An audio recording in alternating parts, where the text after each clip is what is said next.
श्री हरि दीपावली पूजन विधि। दीपावली का उत्सव परम पवित्र पर्व है। ब्राह्मण, क्षत्रिय, वैश्य और शूद्र सभी हर्षोल्लास के साथ इसे मनाते हैं। सभी सद्गृहस्थ अपने अपने घरों में सफेदी आदि करवाकर विभिन्न प्रकार के रंगों, चित्रों, पुष्पमालाओं आदि से घर को सजाते हैं। अनेक मतभेद होते हुए भी अमीर गरीब सभी लक्ष्मी पूजन करते हैं। यह त्योहार वास्तव में त्रयोदशी से प्रारंभ होता है, जिसे धनतेरस भी कहते हैं। इस दिन अनेक व्यक्ति कोई न कोई नया बर्तन घर में खरीद कर लाते हैं। उस दिन घर में नवीन बर्तन लाना शुभ माना जाता है। कहीं कहीं दीप भी जलाए जाते हैं।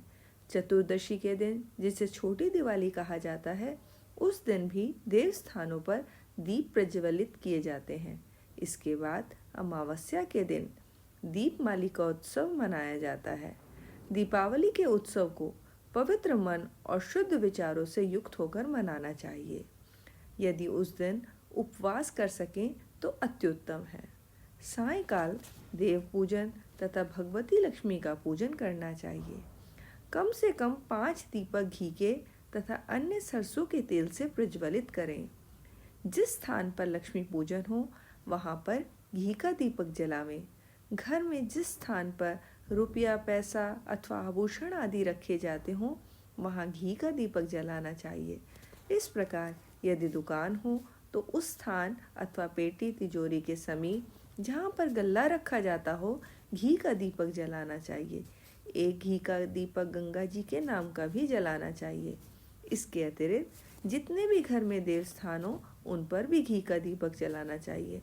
घर में शेष सभी भीतरी तथा बाहरी भागों में तेल का दीपक जलावें। घर के दरवाजों, खिड़कियों, छत व मुडेरों पर जलते दीपों की कतारें अत्यंत शोभित होती हैं। चौराहे पर भी दीपक रखना चाहिए। दीप मालिका से निवृत्त होकर निश्चित पवित्र स्थान पर चौक पूर कर पवित्र वेदी स्थापित करें। तत्पश्चात चावल तथा कुमकुम से अष्टदल कमल बनाकर उस पर भगवती श्री लक्ष्मी जी की मूर्ति स्थापित करें। फिर विधि अनुसार संकल्प करके देव पूजन व श्री लक्ष्मी जी का पूजन करें। दीप मालिका के उत्सव पर चावल की खीर, खांड की मिठाई व अन्य विविध प्रकार के पकवानों से लक्ष्मी जी का भोग लगावें। निवास के सभी कमरे सुगंधित धूप व अगरबत्ती आदि से सुवासित करने चाहिए। पूजन के पश्चात याचकों व बच्चों में मिठाई बांटें। इति। श्री हरि दीपावली की कथा। एक दिवस शौनकादि ऋषियों ने सनत कुमार से पूछा, हे भगवान, दीपमाली का उत्सव दिवाली के अवसर पर श्री लक्ष्मी जी के साथ साथ अन्य देवी देवताओं का पूजन क्यों किया जाता है, जबकि दीपावली का पर्व विशेषतः लक्ष्मी पूजन का है। ऋषियों की इस शंका को सुनकर सनत कुमार जी कहने लगे, हे ऋषियों, समय पाकर जब दैत्यराज बलि ने अपने भुजबल से अनेक देवताओं को बंदी बना लिया तो कार्तिक अमावस्या के दिन स्वयं विष्णु भगवान ने वामन रूप धारण कर उसे बांध लिया और समस्त बंदी बनाए गए देवताओं को कारागार से मुक्त कर दिया। कारागार से मुक्त होकर सभी प्रमुख देवों ने क्षीर सागर में लक्ष्मी सहित विश्राम किया। इसी कारण दीपावली के दिन लक्ष्मी पूजन के साथ साथ अन्य देवताओं के पूजन व शयन की व्यवस्था करनी चाहिए। ऐसा करने से लक्ष्मी अन्य देवताओं के साथ वहीं पर विश्राम करेंगी। लक्ष्मी जी तथा देवताओं के शयन के लिए शैया बिछानी चाहिए कि जिसको किसी प्राणी के लिए प्रयोग न किया गया हो उस पर सुंदर नवीन वस्त्र व चादर बिछाकर तकिया व रजाई आदि लगा दें। तत्पश्चात सुगंधित कमल पुष्प भी शैया पर बिछावें, क्योंकि लक्ष्मी जी का निवास प्रायः कमल में रहता है।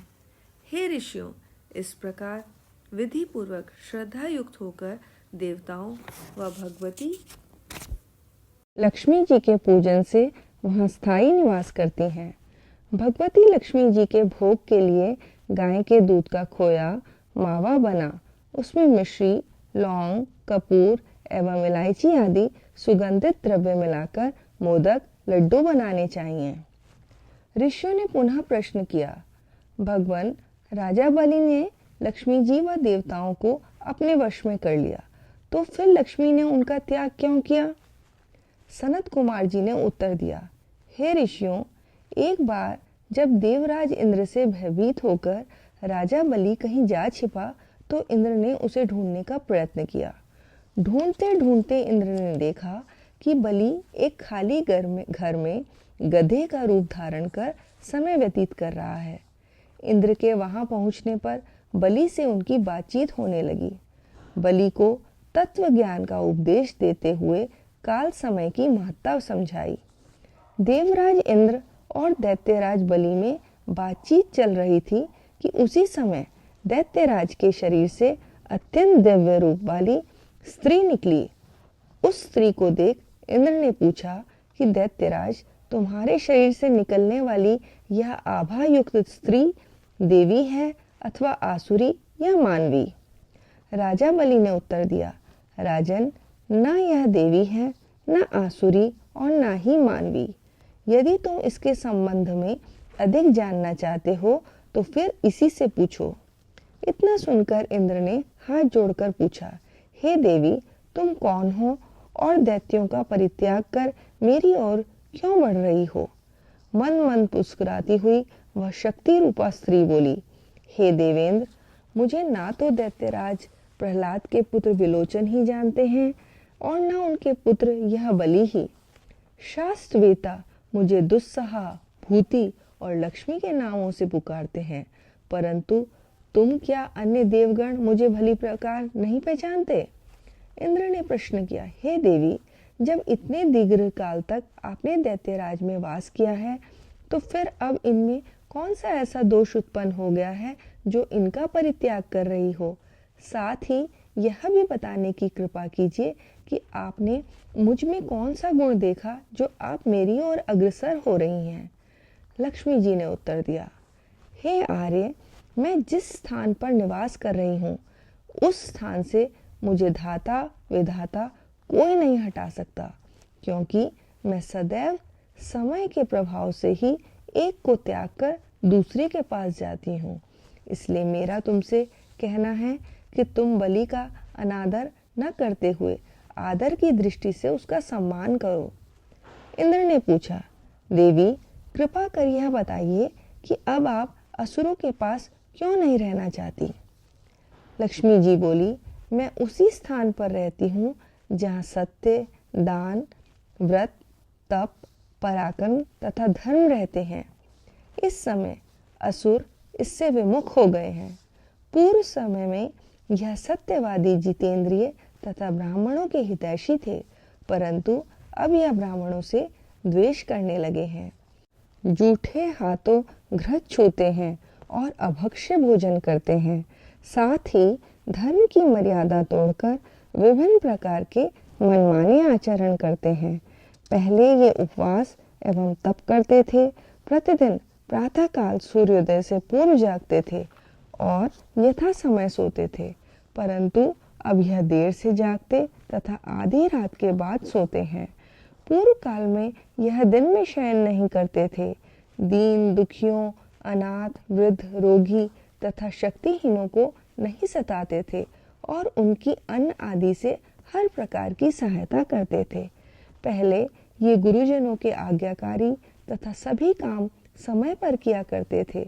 उत्तम भोजन बनाकर केवल अकेले ही नहीं खाते थे, वरन पहले दूसरों को देकर बाद में स्वयं खाते थे। प्राणी मात्र को समान समझते हुए सरलता, चतुरता, सौहार्द, उत्साह, निरहंकार, सत्य, क्षमा, दया, दान, तप एवं वाणी में सरलता आदि सभी गुण विद्यमान थे। मित्रों से प्रेमपूर्ण व्यवहार करते थे, परंतु अब इनमें क्रोध की मात्रा अधिक बढ़ गई है। साथ ही आलस्य, निद्रा, अप्रसन्नता, असंतोष, कामुकता तथा विवेकहीनता आदि दुर्गुणों की एकता बढ़ गई है। अब इनकी सभी बातें नियम विरुद्ध होने लगी हैं। बड़े बूढ़ों का सम्मान व आज्ञा पालन न कर उनका अनादर करते हैं। गुरुजनों के आने पर आसन छोड़कर खड़े नहीं होते। संतान का शास्त्रोक्त विधि से भली प्रकार पालन पोषण नहीं करते। इन सब कारणों से शरीर व चेहरे की कांति क्षीण हो रही है। पर स्त्री गमन और पर स्त्री हरण, जुआ, शराब, चोरी आदि दुर्गुण अधिक आ जाने के कारण इनकी धार्मिक आस्था कम हो गई है। अतः हे देवराजेंद्र, मैंने निश्चय किया है कि अब इनके घर में वास नहीं करूंगी। इसी कारण मैं दैत्यों का परित्याग कर तुम्हारी ओर आ रही हूँ। इसलिए तुम प्रसन्नता पूर्वक अंगीकार करो।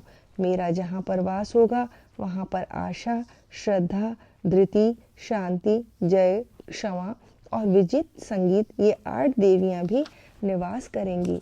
तुम देवों में क्योंकि अब धार्मिक भावना बढ़ गई है, इसलिए अब मैं तुम्हारे यहाँ ही वास करूंगी। इतना सुनकर इंद्र ने उन शक्ति रूप लक्ष्मी का हार्दिक स्वागत किया और उसी समय अन्य देवगण भी दर्शनार्थ आकर उपस्थित हो गए और विधि प्रकार से स्तुति करने के उपरांत बड़े गाजे बाजे के साथ उन्हें स्वर्ग में लेवा लाए। सनत कुमार जी कहते हैं, हे ऋषियों, बस उसी समय से संसार में धर्म तथा सुख शांति की भावना भगवती की कृपा से जागृत हो गई है। दीपावली की दूसरी कथा। किसी नगर में धन, ऐश्वर्य व पुत्र पौत्र आदिकों से संपन्न परिवार वाला एक सेठ रहता था। लक्ष्मी जी की उस पर पूर्ण कृपा थी। धीरे धीरे सेठ की धार्मिक आस्था कम होकर लोभ की मात्रा बढ़ने लगी। एक दिन स्वयं लक्ष्मी जी ने स्वप्न में सेठ को दर्शन देते हुए कहा, सेठ, अब तक मेरी तेरे पर पूर्ण कृपा रही है, परंतु मैं तेरे यहाँ से जाना चाहती हूँ, इसलिए जो तेरी मांगने की इच्छा हो वह मांग ले। सेठ ने प्रार्थना की कि हे देवी, मैं इस समय तो कुछ नहीं मांगना चाहता, प्रातःकाल अपने परिवार वालों से परामर्श करके जो कुछ मांगना होगा कल मांगूंगा। आप कृपा करके कल तक मेरे यहाँ और निवास करें। लक्ष्मी जी ने उसकी प्रार्थना स्वीकार कर ली। निदान प्रातःकाल होते ही सेठ ने अपने समस्त परिवार को एकत्रित करके स्वप्न का सब हाल कह सुनाया। परिवार वालों ने अपनी अपनी बुद्धि के अनुसार वर मांगने को कहा। किसी ने हीरा जवाहरात मांगने की कही, किसी ने भवन आदि मांगने की सलाह दी, परंतु सेठ के छोटे बेटे की बहू अत्यंत चतुर थी। उसने कहा, पिताजी, यदि लक्ष्मी जी हमारे यहाँ से जाना चाहती हैं तो फिर उनके अंगभूत हीरे जवाहरात व अन्य वस्तुएं किस प्रकार स्थिर रह सकेंगी। इसलिए मेरे विचार से आपके परिवार में आपस में प्रेम व्यवहार रहे, बस यही वरदान मांग ले। लेकिन वरदान रात्रि में मिलेगा। इससे पूर्व दिन में अभी से आप कुआं, बावड़ी, धर्मशाला, गौशाला, स्कूल व अनाथालय में अपनी संपत्ति व्यय करके पुण्य संचित कर लें, क्योंकि जब लक्ष्मी जी की कृपा नहीं रहेगी तो फिर यह काम न हो सकेंगे। पुत्र वधू की बात सेठ को अच्छी लगी और उसने सायंकाल तक संपत्ति का आधे से अधिक भाग धार्मिक कार्यों में लगा दिया। जब रात्रि को लक्ष्मी जी ने दर्शन दिए तो सेठ ने वरदान मांगा। तब लक्ष्मी जी हंसती हुई बोली, हे सेठ, मैं तुमसे अत्यंत प्रसन्न हूँ। तुझे वर भी देती हूँ, साथ ही यह आश्वासन भी देती हूँ कि अब मैं तुझे छोड़कर नहीं जाऊंगी, क्योंकि अब तेरी प्रवृत्ति धार्मिक हो गई है। इस प्रकार वह सेठ सारा जीवन धार्मिक कृत्य करता हुआ धन धान्य से पूर्ण रहा और अंत में स्वर्ग को प्राप्त हुआ। संसार में और भी जो व्यक्ति धार्मिक आस्था रखते हुए अपनी संपत्ति का सदुपयोग करेंगे, वे सभी सुख शांति को प्राप्त होंगे। इति। हरि ओम तत्सत, हरि ओम तत्सत, हरि ओम तत्सत।